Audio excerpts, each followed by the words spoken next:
ये तो उचित बात है, बहुत अच्छा संयोग मिला।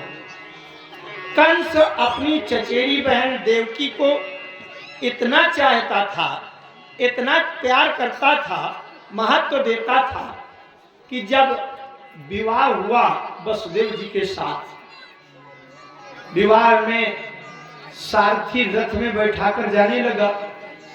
अरे बड़े बड़े मंत्री मिनिस्टर होते हैं तो उनके पास ड्राइवरों की कमी थोड़ी होती है।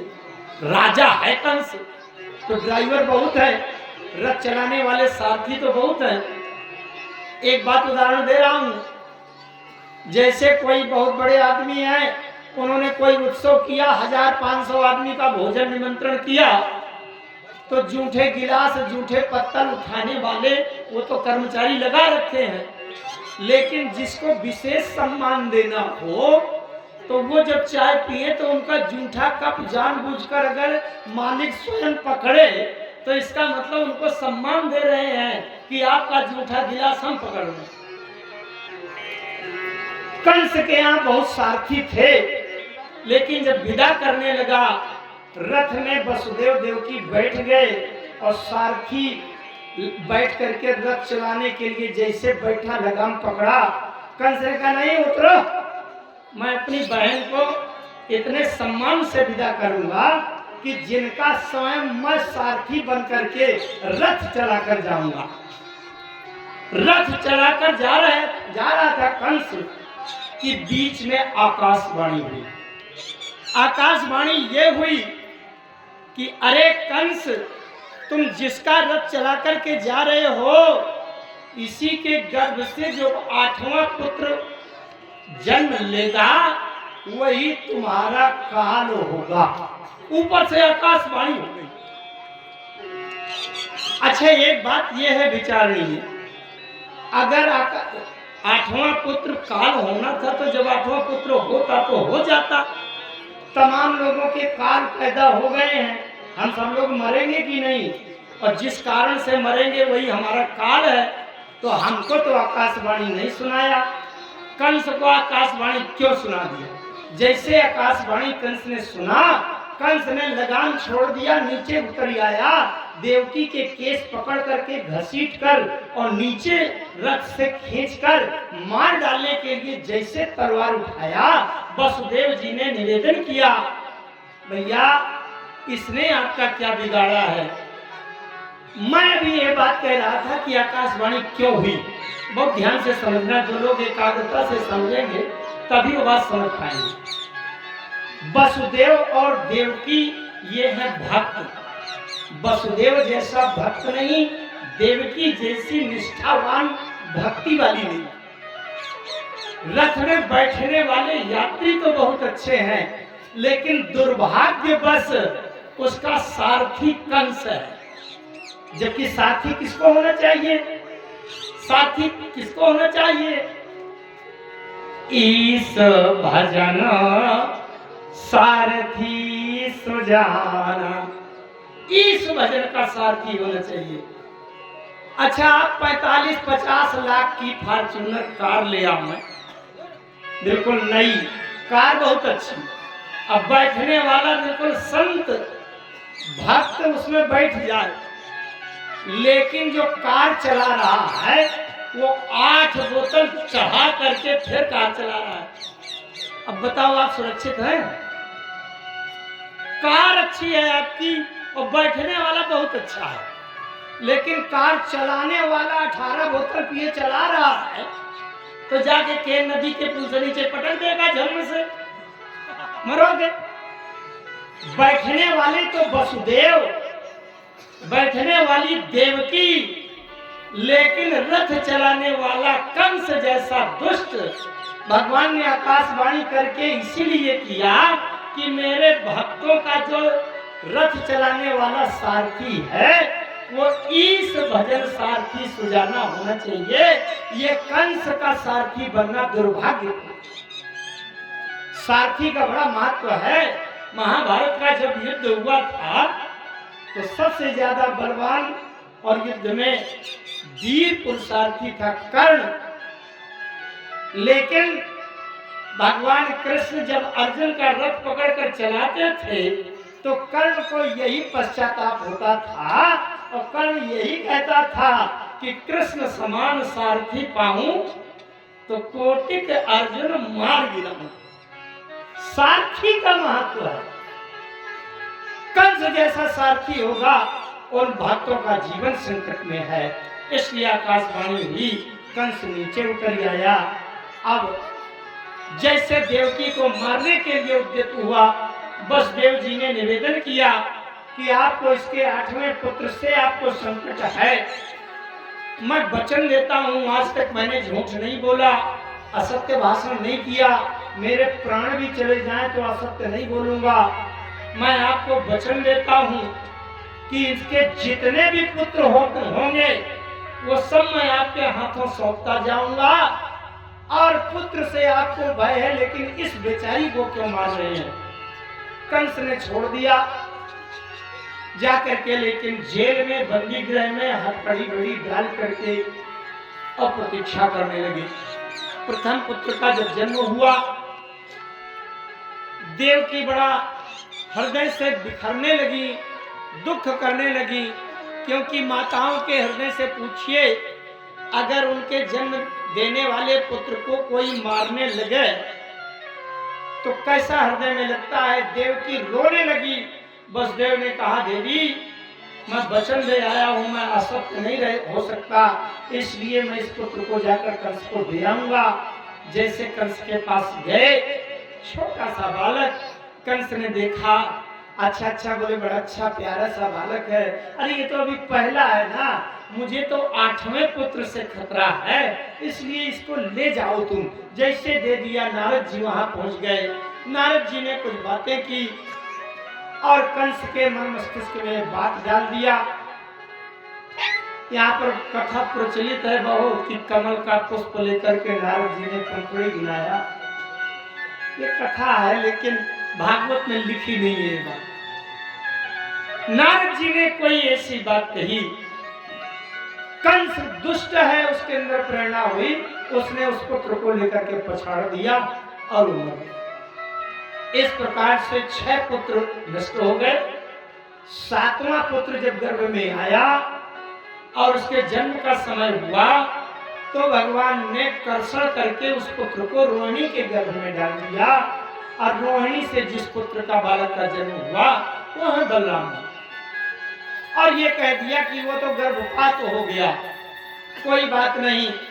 लेकिन जब 8वां पुत्र अस्यास्त्वाम अष्टमो गर्भो हंता वा वैसे बुधा इत्युक्तः साक्षरः पापो भोजानां कुलनाशनम् भगनीं हन्तु आरब्ध खड्गपाणि कचे ग्रहीत अमृत्युर्जन्मतां वीरं देहेन से जायते।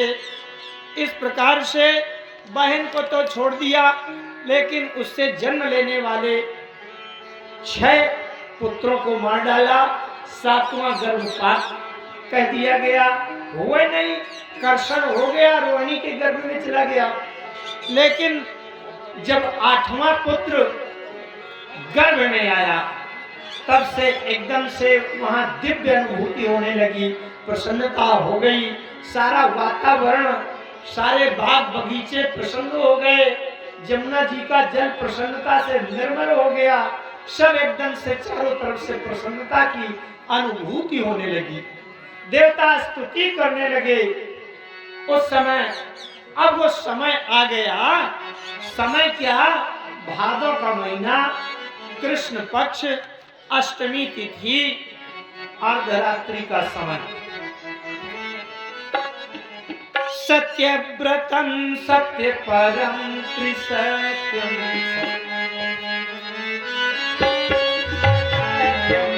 स्वागतम कृष्णा शुभ स्वागतम कृष्णा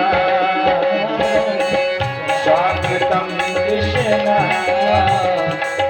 स्वागतम कृष्णा ओ स्वागतम शुभ स्वागतम हम शरणागतम कृष्णा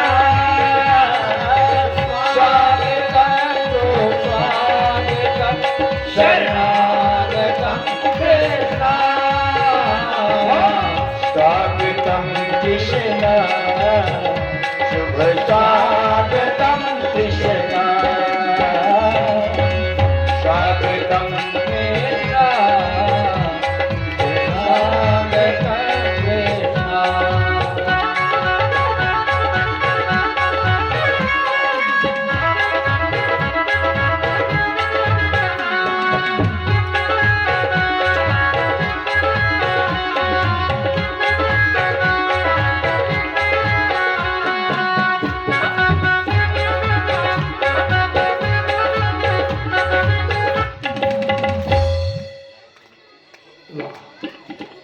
इस प्रकार से वो समय आया, अथ सर्वगुणोपेता काला परम शोभना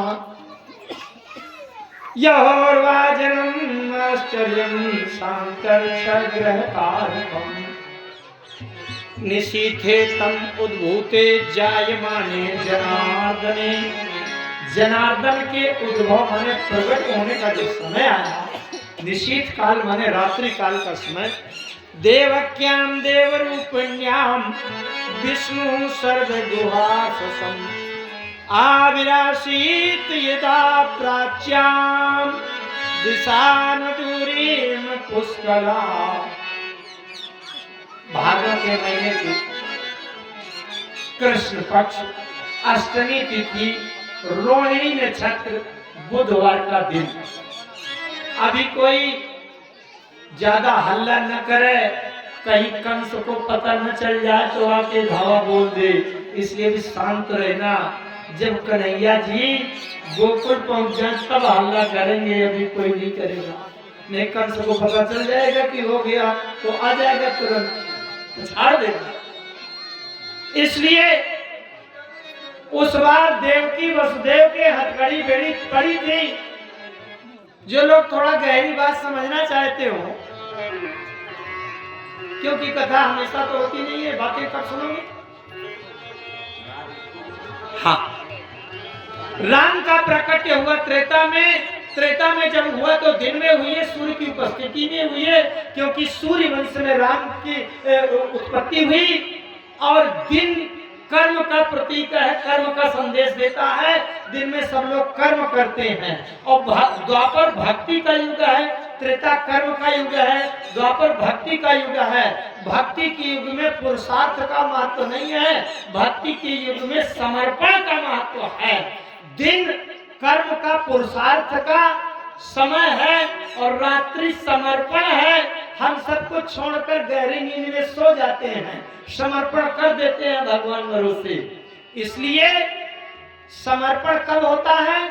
जब हमारे हाथ पांव बंध जाएं, हम कुछ करने लायक न बचें, तभी समर्पण होता है। यह हथकड़ी बेड़ी डालना क्या है? ताकि अब हम कुछ पुरुषार्थ करने लायक नहीं है, तब भगवान में सर्वस्व समर्पण होता है। राम जी का प्राकट्य 12 बजे दिन में हुआ, तो भगवान कृष्ण का जन्म 12 बजे रात में हुआ। रात में क्यों हुआ? क्योंकि रात्रि समर्पण है। भक्ति के युग में भगवान कब प्रकट होते हैं? जब भक्त अपना सर्वस्व समर्पण कर देता है। राम जी जब प्रकट हुए, वो कर्म का युग था, पुरुषार्थ का था, तो राम जी ने आचरण करके, कर्म करके युग बदल दिया। राम जी ने ऐसे आचरण किए कि त्रेता भाई कृतयुग कहे करनी, कर्म से बदल दिया। लेकिन भगवान कृष्ण भक्ति युग के भक्तों के भगवान हैं। इसलिए भगवान कृष्ण का आचरण नहीं है, आचरण नहीं है, भगवान कृष्ण की लीला है, चमत्कार है, आश्चर्य है। क्योंकि भक्ति के युग में है। भक्त जब पूर्ण समर्पण कर देता है, तब भगवान का प्राकट्य हो जाता है। इसका मतलब हाथ पांव बन गए, हथकड़ी बेड़ी पड़ी है, जेल में ताले लगे हैं, पहरेदार खड़े हैं। अब तुम क्या कर पाओगे? जब हमारे कर्म करने की सीमा समाप्त हो जाती है, तब हम समर्पण कर देते हैं, तो भक्ति के युग में भक्तों का भगवान प्रकट हो जाता है। अगर मेरे भक्तों को कोई कर्म करने में बंधन में बांध दे, तब भी मुझे प्रकट होने में कोई रोक नहीं सकता। ये भक्ति युग के भगवान हैं। इसलिए अर्धरात्रि में जब हम गहरी नींद में सो जाते हैं, ये समर्पण है। उस समय आधी रात में, चंद्रमा के उदय काल में, भादों के महीने में और कृष्ण पक्ष की अष्टमी तिथि को आधी रात में भगवान प्रकट हो गए। बोलिए बाल कृष्ण भगवान की जय हो। जहां जिसके जीवन में परमात्मा प्रकट हो जाता है, उसके जीवन के माया के सारे बंधन अपने आप कट जाते हैं। इसलिए उनकी हथकड़ी बेड़ी अपने आप खुल गई, ताले खुल गए। भगवान ने वसुदेव जी से कहा, मुझे गोकुल पहुंचाओ। ये गोकुल क्या है? गो माने इंद्रियां, कुल माने समूह है। इंद्रियों के समूह में वसुदेव जी अपने सिर पर कन्हैया को, बाल कृष्ण को लेकर यमुना जी में जाते हैं। भगवान कृष्ण जैसे अपना चरण यमुना जी के जल में स्पर्श कराते हैं, यमुना जी का जलस्तर नीचे हो गया। वसुदेव जी को वो जगह मार्ग मिल गया और जाकर के गोकुल में पहुंचे, यशोदा जी के महलों में। वहां यशोदा जी के यहाँ कन्या हुई थी। यशोदा जी के यहाँ कन्या हुई थी, लेकिन ध्यान से सुनना बात आओ। यशोदा जी की कन्या हुई। यशोदा जी करवट लिए उधर की ओर मुंह करके सो रही थी और पीछे की पीठ की तरफ कन्या पड़ी थी। वसुदेव जी गए, भगवान कृष्ण को वहां सुला दिया, कन्या को ले आए। इसीलिए कहते हैं जब हाँ थोड़ा सा जब छोटा बच्चा हो तो उसकी तरफ पीठ करके नहीं सोना चाहिए, नहीं पता नहीं कौन उठा ले जाए। इसलिए वसुदेव जी भगवान कन्हैया को वहां लिटाए आए और वो कन्या को ले आए, माया को ले आए। और जैसे वसुदेव जी लौट करके जेल में आए, वैसे फिर जेल के ताले बंद हो गए, पहरेदार खड़े हो गए, वैसे हथकड़ी बेड़ी फिर पड़ गई। क्यों? जो परमात्मा को दूर करके और माया को साथ ले आता है, उसको फिर से माया के बंधन उस जीव को बांध लेते हैं। अब भगवान कृष्ण, बाल कृष्ण अपने यथास्थान फिर से आ गए। देखिए वसुदेव जी के रूप में भगवान कन्हैया को, बाल कृष्ण भगवान को ले करके आ रहे हैं। बोलिए बाल कृष्ण भगवान की जय हो। आइए अब हम लोग बधाई सुनेंगे। बहुत बढ़िया अवसर है, सब लोग उत्साह से, उमंग से भगवान कृष्ण का दर्शन करेंगे। वाह, खुल के सारे ताले, वह क्या बात हो गई। अरे जब से जन्मे कन्हैया करमा तो गई, जब से जन्मे